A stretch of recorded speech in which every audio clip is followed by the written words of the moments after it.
ఆమెను చూసినప్పుడు మీరేంటండి ఈ స్థితిలో ఉన్నారని అడిగాను. అప్పుడు ఆమె చెప్పింది, అయ్యా ఒకప్పుడు నేను చాలా భయంకరంగా జీవించేదాన్ని, భయంకరమైన గర్వం నాలో ఉండేది. నేను ఏదైనా సాధించగలను నా అందంతో, ఏదైనా సాధించగలను నాకున్న జ్ఞానంతో, ఏదైనా సాధించగలను నాకున్న ప్రజ్ఞతో అనుకున్నాను.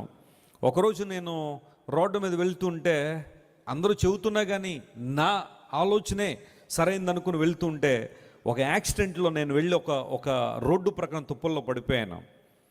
పైకి తీసుకొచ్చేసరికి నా చేతులు కాళ్ళు ఏం పనిచేయట్లేదు, శరీరం అంతా కూడా భయంకర పరిస్థితులు ఉంటే ప్రభువుని ఒకటి అడిగాను, lord would you please give me second chance to live for your glory.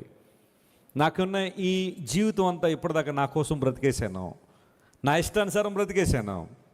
ఒక్కసారి నన్ను జ్ఞాపకం చేసుకుని మరలా నాకు నువ్వు బ్రతుకునివ్వగలిగితే ఈ జీవితాన్ని నీ కోసం వాడతాను ప్రభు అని ప్రార్థన చేసిందట. Give me second chance lord అని. చనిపోద్ది, ఎందుకంటే